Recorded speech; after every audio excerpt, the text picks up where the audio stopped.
शुभकामनाएं बोल सकते हैं।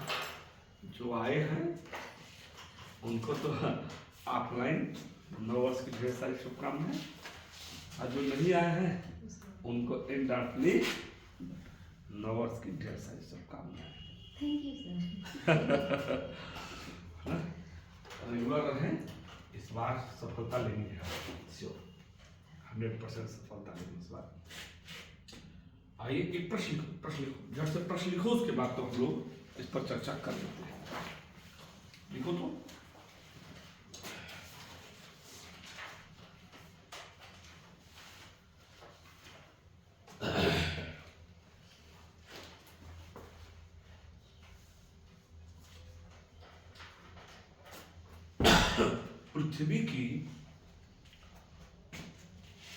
पृथ्वी की आंतरिक संरचना के पृथ्वी की आंतरिक संरचना के संदर्भ में पृथ्वी की आंतरिक संरचना के संदर्भ में सूक्ष्म वैज्ञानिक विधि का उल्लेख कीजिए। सूक्ष्म वैज्ञानिक विधि का उल्लेख कीजिए। मैं प्रश्न बोल रहा हूं तो ये क्या कर रही है? अरे इसको बना लेंगे, है ना? या दूसरा प्रश्न, अथवा छोटे छोटे प्रश्न लिखना पहले सीखो ना। दूसरा, अथवा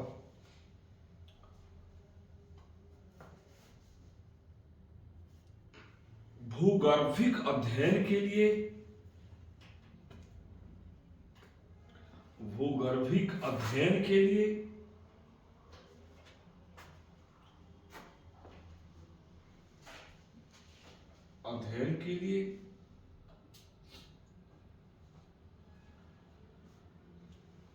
सूक्ष्म वैज्ञानिक विधि कितना प्रमाणिक है? विश्लेषण कीजिए। बात दोनों एक ही है, इसलिए हम कई तरह प्रश्न लिखा है, अथवा करके लिखना है ना। इसका सिनॉप्सिस ऐसे ही होगा, समझ में आ रहा ना?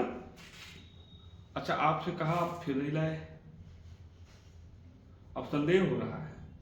प्रियांशु महोदय लाए हैं आज? फेयर नहीं किए अभी? पूरे का फेयर नहीं किए अभी?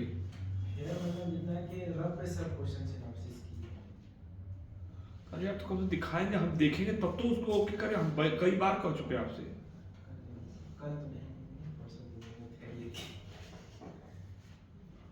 देखो धोखा हो जाएगा। हम बार बार कह रहे 5 क्वेश्चन हमको दिखाइए आप। अरे मत बनाइए इस वक्त, जो जितना पीसेस वाला बन जाएगा, पीसेस वाला सस्ता क्वेश्चन है, और उसके बाद ये वाला तो बन जाएगा।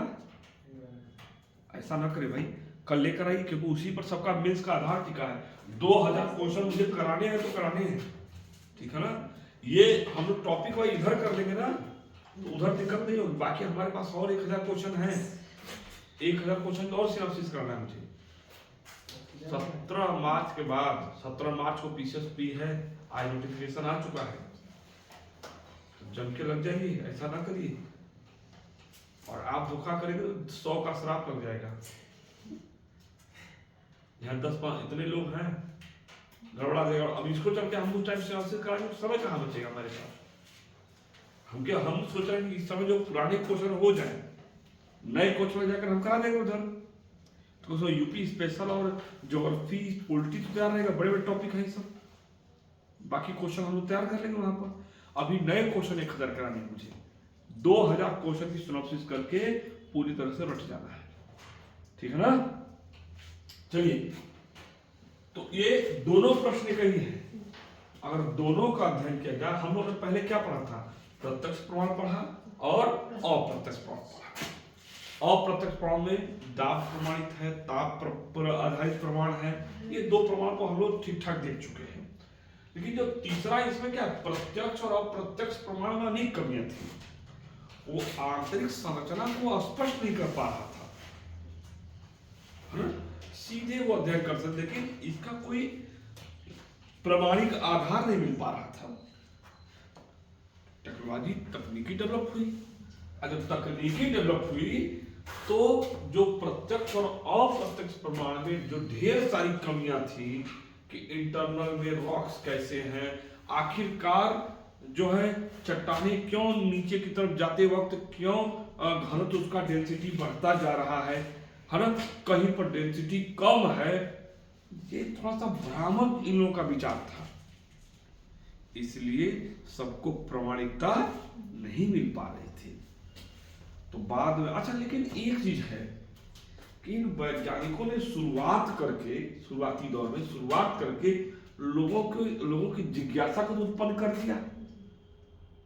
ये तो नहीं रह गया ना कि पृथ्वी जो है शेषनाग के फन पर है, और जब जब हिलाते हैं तब तब पृथ्वी कांपती है। ये तो मिथ्या हो गया ना, ये पूरी तरह से गलत सिद्ध हो गया है। फन हिलाते हैं तो कहाँ एक जगह कांपता है, एक जगह नहीं कांपता है। अच्छा, ये भी लोगों को नहीं पता था कि भाई आज मोबाइल है ना, दिल्ली में भूकंप आया, बनारस में पता लग गया, कितनी क्षति हुई, इतना हुआ।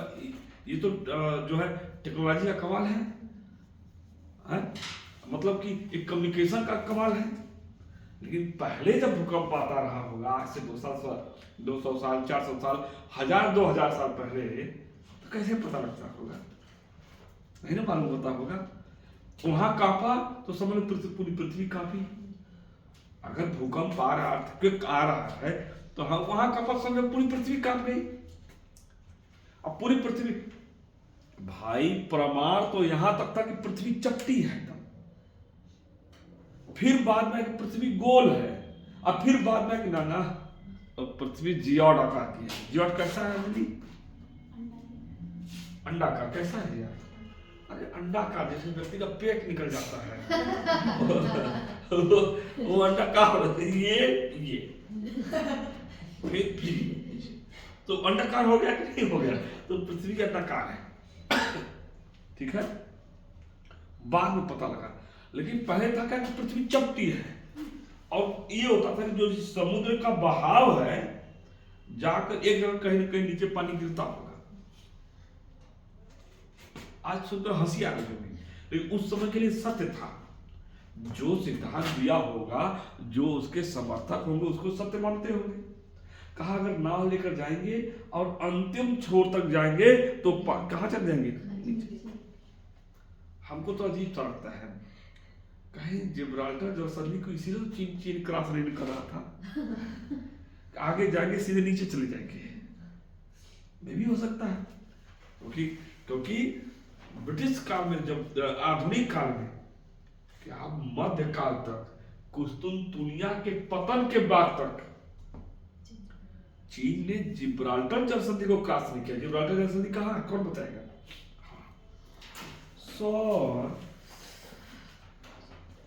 हाँ इधर जिब्राल्टर जलसंधि, हाँ अफ्रीका। रुक जाओ,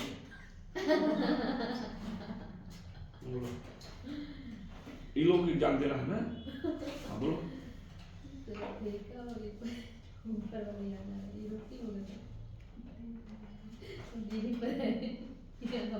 तो किसको किसको अलग करता है?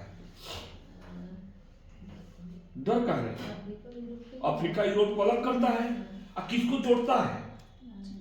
जल संधि का मतलब कि जल को जोड़ता है, स्थल को क्या करता है? अलग करता है। स्ट्रेट, हाँ ठीक ठीक। सागर नहीं महाराज, महासागर है। हाँ अटलांटिक, बहुत बढ़िया। इतना मत डरो ना, ये भूमध्य सागर और अटलांटिक महासागर को जोड़ता है, और जो है यूरोप और एशिया को क्या करता है? अलग करता है। इधर चलेंगे थोड़ा सा पीछे, और तो स्वेज नहर है। स्वेज नहर लाल सागर और भूमध्य सागर को जोड़ता है, और एशिया और अफ्रीका को क्या करता है? अलग करता है। पश्चिम एशिया, उसी पर वही तो सिनाई प्रायद्वीप है, जहां बगल में गाजा पट्टी है, उसी पर तो कब्जा करना चाहता है इजराइल, बगल में ही तो है। और सुएज नहर की तरफ नया मार्ग बनना चाह रहा है कि एक और मार्ग खुल जाए जो मिस्र के पक्ष में नहीं होगा। क्लियर होगी बात? तो ये तो वहां पर कोई सी क्रॉस नहीं करना, जबकि चाइना का जहाजी बेड़ा उस समय सबसे स्ट्रांग था, नौसेना जिसको कहा जाता है, सबसे स्ट्रांग था। अगर वो जिब्राल्टर जल संधि को क्रॉस कर गया होता तो आज हम दूसरा इतिहास पढ़ रहे थे, तब आज हम अंग्रेजों का इतिहास ना पढ़ पाते। क्या सही होता, क्या गलत होता, भगवान जाने कि चीन क्या करता क्या नहीं करता, लेकिन इतिहास दूसरा होता। ठीक, तो इतनी बातों, लेकिन यहां पर हमारे हैं तो उस समय का समय कुछ और था। अब पृथ्वी चपटी से, अब पृथ्वी क्या है, गोल है, फिर बाद में जियोड आकार का है, मतलब अंडाकार है। तो पृथ्वी का मतलब शुरुआती दौर में जो उन्होंने सिद्धांत दिया, तो सिद्धांत दिया तो उसमें बहुत सारी कमियां आना तो स्वाभाविक सी बात है। जब पुराने सिद्धांत में वर्तमान में कमियां आ जा रही हैं, वो तो शुरुआती दौर था पृथ्वी के अध्ययन का, जहां इतनी जबरदस्त टेक्नोलॉजी नहीं थी, है ना, जो communication, information and communication technology नहीं थी, आईसीटी, जो आईसीटी था नहीं था। आज कहाँ है, आज टेक्नोलॉजी के दौर में हम बहुत आगे चल रहे हैं। तो ऐसे में प्रत्यक्ष और अप्रत्यक्ष जो है अनेक प्रमाण में अनेक कमियां निकली, और इन कमियों को दूर करने के लिए क्या आया, सूक्ष्म वैज्ञानिक अध्ययन। देखिए एक बात ध्यान रखना, जो मैं प्रश्न पूछ रहा हूं तो कहीं न कहीं इंपॉर्टेंट है, ध्यान रखना, और दोबारा उस पर गलती ना हो, है ना, मैं तो एक दिन ठीक कर दूंगा सबको। ठीक, ये कितने भागों में बांटा गया, दो भागों। कौन कौन सा है, भूगर्भ शास्त्र पर आधारित, और दूसरा कौन सा है, भूकंपीय तरंगों पर आधारित। ठीक, पृथ्वी के अंदर मैं बार बार पढ़ा, आगे पढ़ाऊंगा, जब प्लेटों की टकराहट होती है, प्लेटें मैं बता चुका हूं कि जो पृथ्वी का ऊपरी भाग है औसतन 30 किलोमीटर तक, वह क्या है, वह क्रस्ट कहा जाता है। और जब वो क्रस्ट कई खंडों में टूट गया, ये हिस्सा है, देखिए ये वाला पार्ट, ये वाला है, और ये है आपका जो 30 किलोमीटर औसतन, कहीं गहराई ज्यादा है, कहीं चौड़ाई ज्यादा है।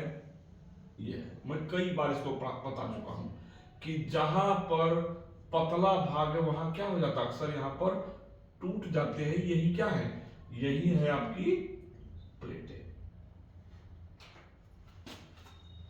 यही क्या है, यही प्लेटें हैं। ये कई खंडों में क्या हो गई है, टूट गई थी, इसी को क्या कहता है, प्लेट। मैं बात बताऊंगा, जो ये मैग्मा है इसी पर प्लेटें तैरती है, और जब धक्का मारती है, या मैग्मा जब ऐसे ऊपर जाता है, जैसे हमारा परिसंचरण तंत्र पढ़ाऊंगा मैं, तो जैसे परिसंचरण तंत्र, ये ऊपर को ऐसे जब घूमता है मैग्मा, यहाँ शायद न समझ में आए, बस 2 दिन में समझ में आ जाएगा। तो ये क्या होता है, जब ऐसे जाकर मैग्मा 2 भागों में ऐसे बढ़ता है, यहां से मैग्मा निकला, यहां से एक भाग इधर गया, एक भाग किधर गया, इधर गया। तो जो प्लेटें टूटी होती हैं, इसके प्रभाव के कारण ये प्लेटें इधर को मूव करेंगी, और ये प्लेटें इधर को मूव करेंगी। ये मैग्मा नीचे बढ़ता रहता है, ऐसे ऐसे घूमता रहता है।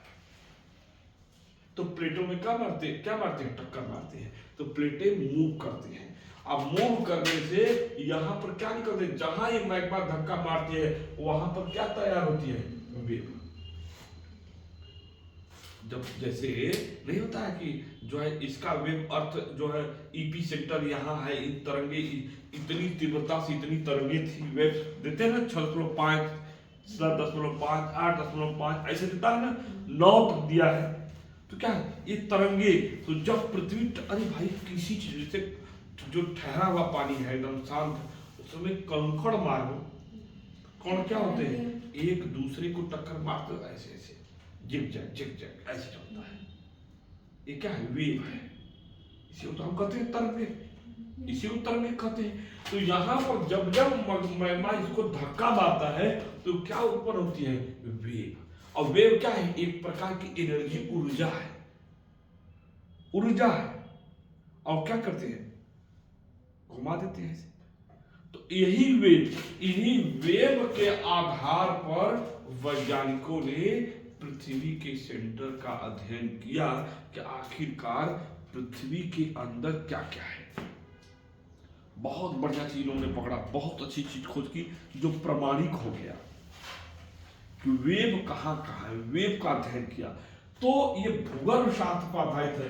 तो भूगर्भ शास्त्र में तो ऊर्जा जो यहाँ से चाहे जहां सेंटर में ऊर्जा जो मुक्त होती है वह किस रूप में होती है? तरंगों के रूप में। इसी तरंगों पर आधारित भूगर्भ शास्त्र का क्या है? अध्ययन। कब? जब भूकंपीय तरंगे की विशेषताओं के आधार पर हम लोग क्या करते हैं? पृथ्वी के आंतरिक भाग में कैसी स्थिति है, चट्टानें कैसी हैं, वहां पर डेंसिटी क्या है उन चट्टानों की, हम लोग पता कर लेते हैं। समझ में आई बात? आई बात? अब जैसे देखिए, अब हम लोग आ रहे हैं पृथ्वी के, हम लोग एक भाग को निकाल लिए। अरे भाई, ये सेंटर है, ये है,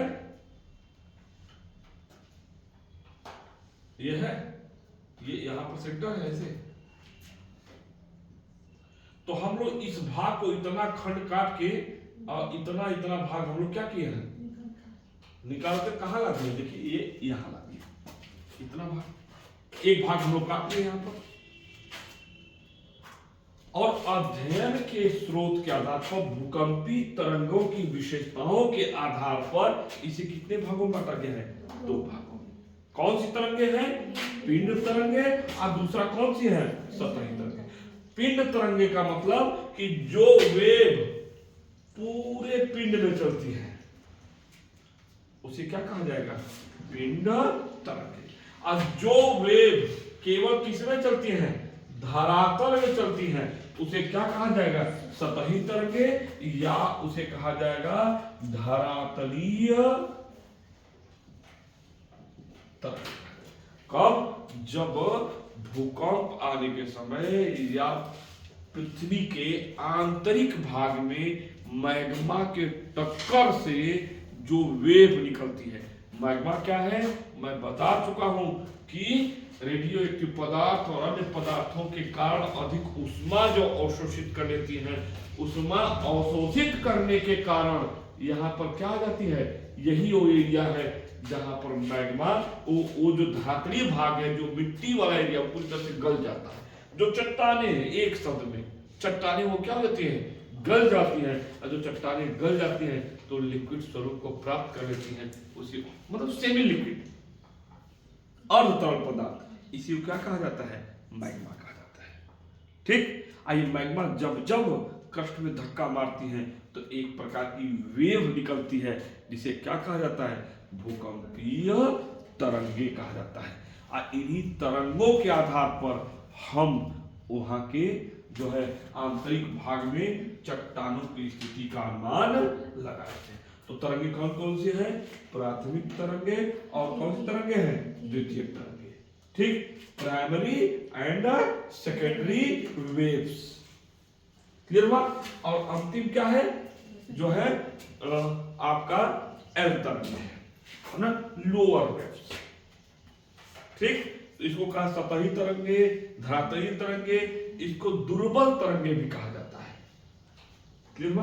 तरंगे 3 प्रकार के होते हैं। अब देखिए, ध्यान रखिएगा एक बात, जो एस तरंगे हैं इसकी क्वालिटी ये है कि यह जो है तरल में नहीं चलती है।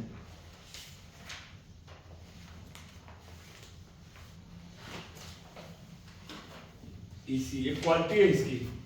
एस तरंगों की क्वालिटी है कि यह तरल अवस्था में नहीं चलती है। ठीक है ना, वहां नहीं पहुंच। ये प्राथमिक तरंगों का क्या क्वालिटी है? ये ठोस में भी चलती है, ये तरल में भी चलती हैं और मतलब ये ठोस तरल दोनों तीनों अवस्था में, गैसीय अवस्था में भी ये चलती है।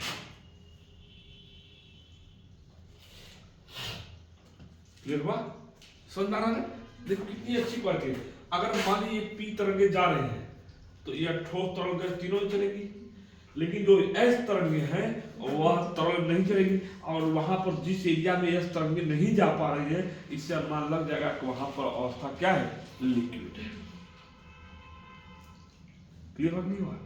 ठीक। और एल तरंगे केवल और केवल किसमें चलती हैं, केवल ठोस में चलती हैं। आइए ठोस अब प्लस कहां, गैस, ये दोनों में चलती है।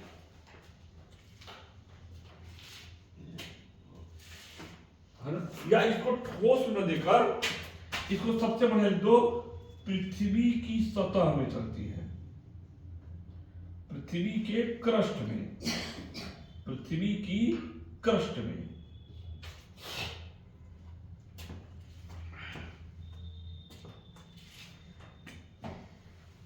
देखो क्वालिटी मालूम हो गई। अच्छा एक बात और, तरंगों की चाल ठोस अगर डेंसिटी ज्यादा होगी तब बेहतर होगा कि डेंसिटी कम होगी तब बेहतर होगा?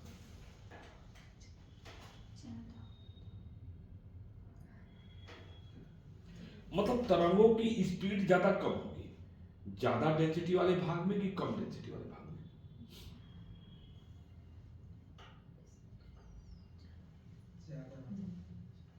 है ना भाई, ऐसे समझो ना, जहां डेंसिटी ज्यादा हो ज्यादा घना होगा तो तरंगे उसमें अंदर एंट्री नहीं करेंगे, तेज स्पीड से बढ़ेंगी।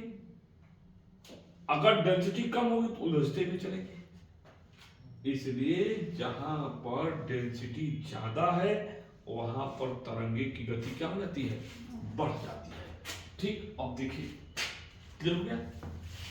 तो हम लोग क्या देखें कि पी तरंगे या प्राथमिक तरंगे कहां चलती हैं, ठोस तरल और गैस तीनों अवस्थाओं में। द्वितीय तरंगों की क्या क्वालिटी है, ये केवल किसमें चलती हैं, ठोस और गैस में। और जो एल तरंगे वहां कहां चलती हैं, पृथ्वी के क्रस्ट में। क्लियर हो गया? अब ध्यान से समझना मेरी बात को। अब थोड़ा सा हम लोग डेप्थ में चल रहे हैं। यही है सिनॉप्सिस, बना लो कुछ नहीं, उलट के दो से। अब इसको सीधा करके ये फिगर अगर दे दिया आपने और इतनी बातें दी तो इस क्वेश्चन पर आपको अगर 10 नंबर दिया है तो 4-5 नंबर मिल जाएगा। कुछ नहीं किया, लास्ट में समय नहीं मिल पा रहा है, इतना बनाकर छोड़ भी दिए ना तो भी नंबर मिल जाता है। एग्जामिनर को पता लग जाता है कि कम से कम चित्रात्मक शैली में इसने बता तो सब तो बता दिया ना, बचा क्या इसमें? इसमें सब कुछ आपने बता दिया, कुछ नहीं छोड़ा, चाहे इसको शब्दों में आप इसकी व्याख्या कर लें। इसलिए वर्तमान समय में आईएएस मेंस में चित्रात्मक मतलब फिगर देना, चित्रात्मक शैली को ज्यादा प्रेफरेंस दे रहे हैं, है ना, प्रेफर कर रहे हैं लोग, और उस पर नंबर ठीक ठाक मिला। अगर इतना लिख दिया इतना बना दिया तो आपको अगर 12 नंबर का क्वेश्चन है तो 7 नंबर 8 नंबर 7 नंबर 8 नंबर 8 मिल जाएगा। ठीक है, 6 नंबर 7 मतलब 50% से ऊपर ही हो गया। ठीक है ना? अब हम लोग चलते हैं, देखिए अब ध्यान समझिएगा। अध्ययन की सुविधा के लिए पृथ्वी के आंतरिक भाग को कितने भागों में बांटा गया है, 3 भागों में। पढ़ाते पढ़ाते पागल, कहां 2 भागों में, कितने भाग बांटा गया है, 3 भाग। इसको बिठा दो, इसका तो काम खत्म हो गया, बिठा दो इसको।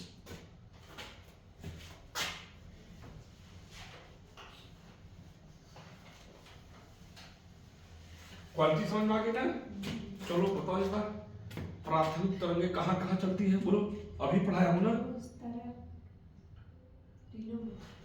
कौन कौन सा, ठोस तरल और गैस। फिर से बोलो, किसमें किसमें, ठोस तरल और गैस, तीनों पर।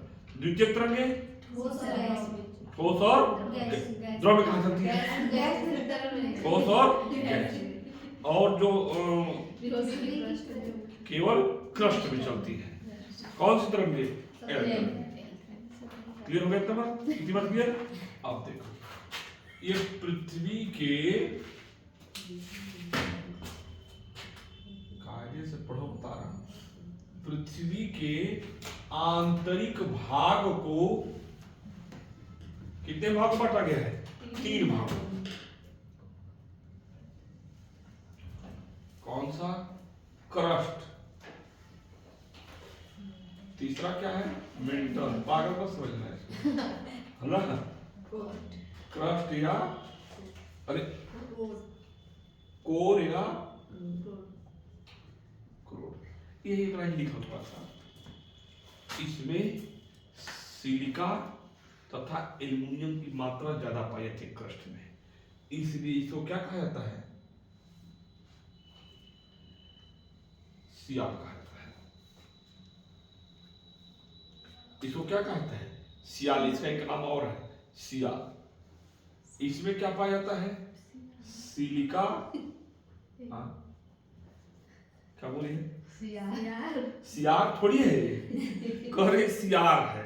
सियार नहीं, उसी बहाने याद कर जाओ। सर हम देखे नहीं है आप। क्रस्ट का मतलब सियार, सियार मार, सियाल है, सियाल। और इसमें क्या पाया जाता है? सिलिका और एल्युमिनियम। इसमें क्या पाया जाता है? सिलिका और मैग्नीशियम। तो क्या कहा जाता है इसको? सीमा। अच्छा एक एसएससी वाले को पढ़ा रहा था मैं बहुत पहले, तो एसएससी वाले को पढ़ाता ही नहीं, पढ़ा रहा था तो हमने कहा कि मेंटल में सिलिका और मैग्नीशियम की ज्यादा मात्रा पाई थे, इसलिए इसको सीमा कहा जाता है। तो ने कहा अब सर मुझे कभी नहीं भूलेगा, ये भूल सकता है, ये भूल सकता है, लेकिन ये नाम नहीं भूल सकता है।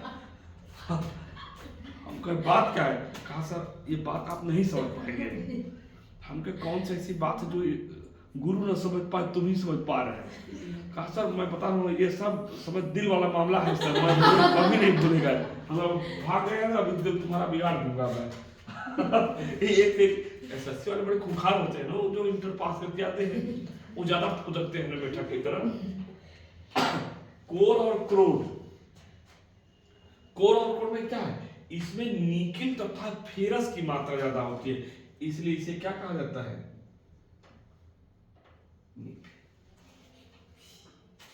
नीफे। इसको याद करना, क्रस्ट और कोर। अब हमने क्या क्या देखे?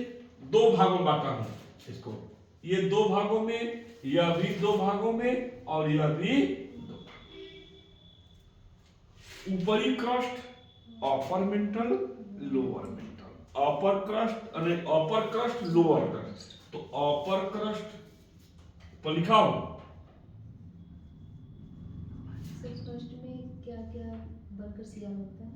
सिलिका तथा एल्युमिनियम, एल्यूमिना कहा था जो शब्द। इसी सियाल को कहा जाता है सेंड, बालू, है ना? इसी पर थोड़ा खेल होगा। जिस मैग्मा में जो ये मैग्मा बना है, इस मैग्मा अगर बालू की मात्रा ज्यादा होगी तो ये बालू क्या लगा लेगा? ऊंचा ढेर लगा लेगा। इसी से जब ये ठंडा होगा तो क्या बन जाएगा? पर्वत। उसी को कहा जाएगा वोल्केनो, माउंटेन, ज्वालामुखी पर्वत। अगर इसी सिलिका में, इसी मैग्मा में अगर सिलिका की मात्रा, मतलब इस सियाल सिलिका की मात्रा कम होगी, है ना? सिलिका की मात्रा, इसको ऐसे, इसका SiO2 है इसका रासायनिक फार्मूला। अगर इसकी मात्रा कम होगी तो ये क्या हो जाएगा? अरे ऐसे समझो ना, जैसे सीमेंट का घोल है। सीमेंट के घोल में बालू मिला दो तो देखते तो ऊंचा ढेर लग सकता है। आज सीमेंट का घोल में बालू न मिला, थोड़ा सा मिला, ऐसे मिला तो फैल जाएगा। तो जो फैल जाएगा वो क्या बन जाएगा? प्लेटियम, पठार। और जब ऊंचा ढेर लगा लेगा तो क्या बन जाएगा? पर्वत, ज्वालामुखी पर्वत। समझ में आ रहा है?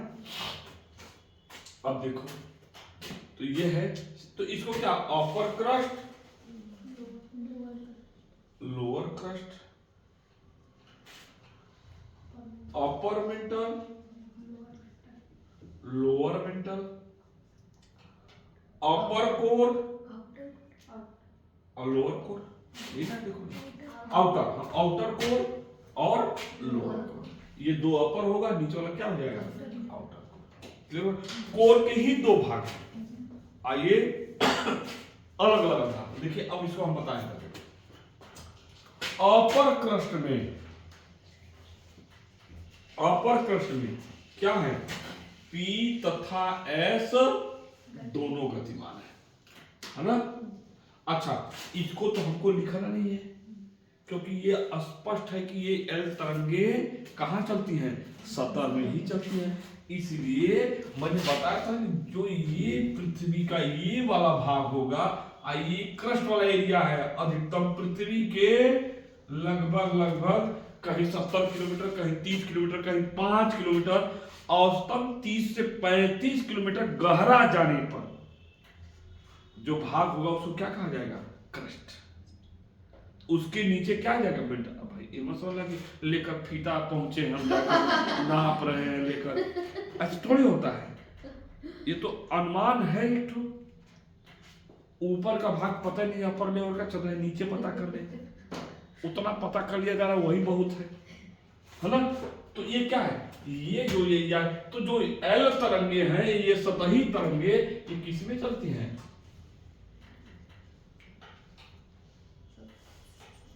सतह में चलते हैं। इसलिए यहां नाम लेने की इसकी जरूरत नहीं है। ये हमको किसको देखना है, पी तरंगे और एस तरंगे। इसी के आधार पर हमें मालूम हो जाएगा कि किस एरिया में डेंसिटी ज्यादा है और किस एरिया में डेंसिटी कम है। देखो ध्यान से देखना, अब इधर आ जाओ। P तथा S गतिमान है, इससे क्या सिद्ध होता है कि इस क्षेत्र में P तथा S गतिमान है, मतलब S के गतिमान होने का मतलब कि यह क्षेत्र तरल नहीं है। क्यों? क्योंकि ये जो द्वितीयक तरंगे हैं, ये जो S तरंगे हैं, यह केवल तरल में नहीं चलती हैं, ठोस और गैस में चलती है। और यहाँ पर गतिमान है, तो इसका मतलब क्या हो गया कि यहाँ पर तरल नहीं। फिर से एक बार मेरी बात को ध्यान समझिएगा। S तरंगों की क्वालिटी है कि वह लिक्विड में नहीं चलती है। क्लियर हो गया? वह तरल में नहीं चलती, और तरल में नहीं चलती है तो मतलब कि जिस क्षेत्र में जहां जहां तरल होगा वहां वहां एस तरंगे नहीं। क्लियर है ना? अब देखो क्रस्ट, अपर क्रस्ट, इसमें हम लोग देख रहे हैं अपर क्रस्ट में यहां पर पी और एस तरंगे क्या है, गतिमान है। तो एक बात साफ जाहिर होती है कि यहां पर कहीं भी तरल अवस्था क्रस्ट में नहीं है। ओके ओके, क्या है इसकी, अब देखिए लोअर क्रस्ट की अपेक्षा अपर क्रस्ट में गति क्या है, कम है। गति कम होने का मतलब कि डेंसिटी क्या है, कम है। ठीक, घनत्व तो क्या है इसका, लोअर कम होने का मतलब, इसका मतलब ये हो गया कि अपर एरिया में P तथा S तरंगे चल रही हैं, तो निचले क्रस्ट का, ठीक है ना, तो क्या है, इसका घनत्व इसकी अपेक्षा क्या है, कम है। लिखते चलना, मुंह मत देखो मेरा, लिखो जल्दी। बैठे हैं सब, लग रहा है सत्यनारायण भगवान की कथा, जैसे गांव में नहीं होता सत्यनारायण भगवान की कथा, लेकर दिरात ले महिलाएं बैठी रहती हैं। उधर गुरु जी अपना कथा कर रहे हैं और उधर पीछे पंचायत हो रही है। छड़ा मिला की तरह पी पी के बस चल दिया। हाँ बोलू तभी इसमें लिखो अपर लोअर में जो है लोअर क्रस्ट, अपर क्रस्ट की अपेक्षा, मतलब लोअर क्रस्ट की अपेक्षा अपर क्रस्ट में घनत्व क्या है, इसमें घनत्व कम है और इसमें घनत्व ज्यादा। तुलनात्मक, ऐसा नहीं कि डेंसिटी है ही, डेंसिटी तो हर जगह पाई जाएगी, लेकिन तुलना के आधार पर। तो यहां पर गति कम होने का मतलब, तो ये क्या है, ये जानते हैं ना, वे मालूम करने का हमारे पास टेक्नोलॉजी आ चुकी है। इसी वेग के आधार पर तरंगों की गति क्या हो जाती है, मालूम हो जाती है। अब देखो तो ये अपर क्रस्ट में P एंड S की गतिमान है और ये क्या है ये क्या है, गति कम है। और गति कम है तो मतलब यहाँ पर क्या है, डेंसिटी कम है। ठीक, दूसरा मामला लोअर क्रस्ट में देखिए, भूपर पट्टी में है, ये लोअर क्रस्ट में P तथा S गतिमान है, लेकिन इनकी अपेक्षा यहाँ गति क्या है, गति अधिक है तो डेंसिटी क्या है, ज्यादा है। मतलब वेव की चाल समानुपाते घनत्व, घनत्व अधिक होगा तो तरंगों की चाल अधिक होगी, घनत्व कम होगा तो तरंगों की चाल क्या हो जाएगी, कम। क्लियर हुआ? तो क्रस्ट क्लियर हुआ। अब देखिएगा P तथा S दोनों गतिमान है, ठीक, लेकिन डेंसिटी घनत्व में क्या रहा है, अंतर है। देखिएगा अपर क्रस्ट और लोअर क्रस्ट के बीच जो घनत्व में परिवर्तन आ रहा है उस लाइन को क्या कहा जाएगा, कोनार्ड असाध्यता। कोनार्ड महोदय ने पता लगा, अपने नाम पर रख दिया। क्लियर हो गया? क्लियर हो गया? अब आते हैं हम लोग मतलब क्रस्ट और मेंटल के बीच जो घनत्व का अंतर पाया जाता है उसे क्या कहा जाता है, मोहोलीवी का असाध्यता। ठीक, अब देखिए मेंटल में देखिए P तथा S गतिमान है ना। देखिए ध्यान रखिएगा एक बात को कि इससे यहां गति ज्यादा है लेकिन इसकी अपेक्षा यहां की गति क्या है, मतलब लोअर मेंटल की अपेक्षा अपर मेंटल में गति क्या है, कम है। P तथा S दोनों गतिमान है लेकिन जो ही मैग्मा के पास आते हैं, यही है मैग्मा किस मेंटल में है, अपर मेंटल में। आई कई बार प्रश्न पीसीएस में पूछ चुका है कि मेंटल किस भाग में पाया जाता है, मतलब मैग्मा के किस भाग में पाया जाता है। तो मैग्मा किस भाग पाया जाता है, मेंटल में। मतलब ये पूछता है कि मैग्मा निम्नलिखित में से मैग्मा किस भाग में पाया जाता है, क्रस्ट, मेंटल, कोर। तीन ऑप्शन है, चौथा उपयुक्त इसमें से कोई नहीं, तो किसमें पाया जाता है, मेंटल। अगर अपर मेंटल लोअर मेंटल इस तरह करें तो किसमें पाया जाएगा, अपर मेंटल। आइए कितने गहराई है, लगभग सतह से 100 से 200 किलोमीटर की गहराई पर है। मैग्मा कहाँ है, 100 से 200 किलोमीटर की गहराई पर। यही मैग्मा सारे भूकंप, ज्वालामुखी आने के कारण है। पृथ्वी की पर जितनी संरचनाएं, पर्वत, पठार जितनी बनी हैं, क्रेटर झील, जो जितनी भी झील बनी है, क्रेटर झील वगैरह, ये सब का कमाल किसका है, तो हम लोग अभी आगे इसके बारे में डिस्कशन करेंगे। यहाँ तक क्लियर हो गया। लेकिन एक बात देखिए, मैग्मा जितने जिस दूर है वहां पर केवल P तरंगे गतिमान है, S तरंगे गतिमान नहीं है। मतलब इसे क्या सिद्ध होता है, यहाँ पर लिक्विड अवस्था है, सुघट्ट है, इसलिए यहाँ पर S तरंगे गतिमान नहीं है। हो गया। देखिए P तरंगे अपर मेंटल में है, जो ही यहाँ मैग्मा जहां जहां है वहां पर S तरंगे नहीं, यहाँ कराकर सीधे ऐसे घूम जाती है, ठीक है।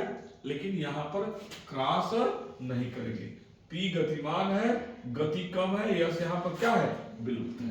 लेकिन लोअर मेंटल में देखिए P तथा S दोनों गतिमान है, तो लोअर मेंटल में यहाँ पर लिक्विड अवस्था नहीं है और यहाँ पर दोनों गतिमान है। और साथ ही क्या है, अपर मेंटल के अपेक्षा लोअर मेंटल में गति क्या है, अधिक है। तो इससे क्या सिद्ध होता है कि यहाँ पर डेंसिटी, मतलब ऊपर से नीचे जाने पर डेंसिटी क्या हो जा रही है, बढ़ती ही जा रही है।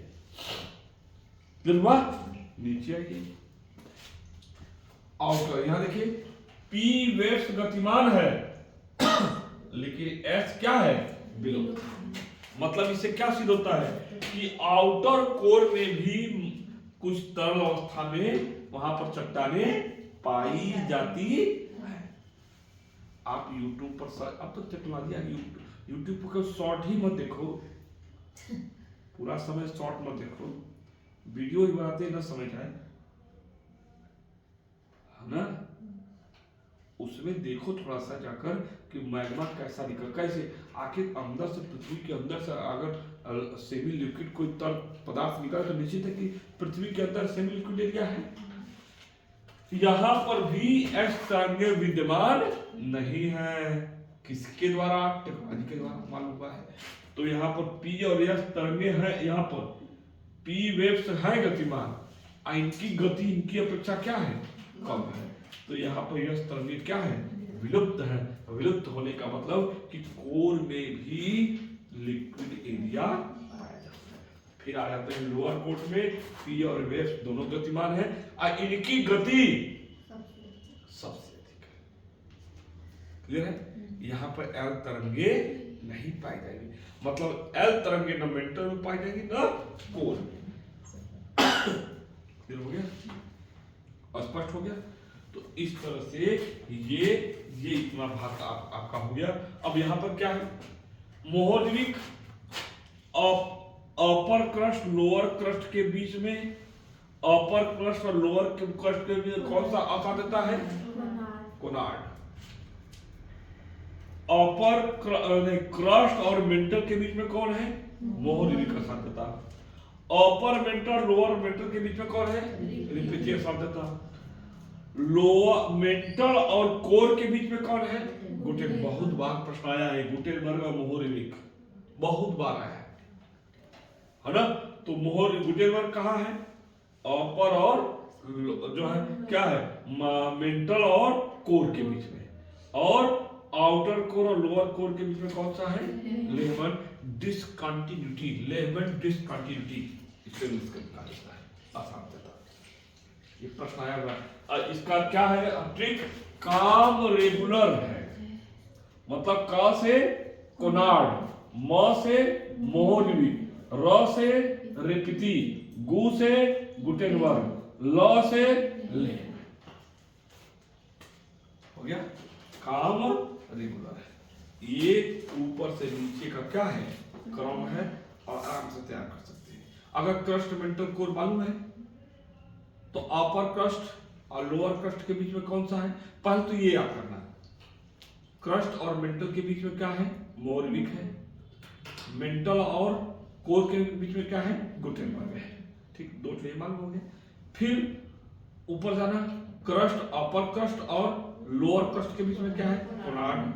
फिर अपर मेंटल और लोअर मेंटल के बीच में क्या है? रिपिती। और उसके बाद जो है अपर कोर और जो है आउटर कोर और लोअर कोर के बीच में क्या है? लेहमैन। पहले ये दो याद करो, मोहोर्विक और गुटेनबर्ग। फिर उसके बाद कोनार्ड देख लेना, रिपिती देख लेना और लेहमैन देखना, हो जाएगा। क्लियर हुआ? अधिकतर बार प्रश्न मोहोर्विक और गुटेनबर्ग ही पूछा हुआ है। तो इस तरह से यह टॉपिक यही समाप्त होती है। इसी को सिनॉप्सिस कर लेना, इससे ज्यादा कुछ नहीं लिखना है तुमको मेहनत में।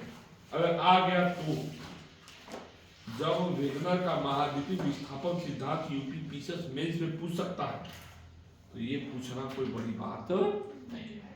वेगनर का महाद्वीपीय विस्थापन सिद्धांत पूछा, आगे पढ़ाऊंगा मैं वेगनर का महाद्वीपीय विस्थापन सिद्धांत। क्लियर हुआ? कल के प्रश्न इसको तो बस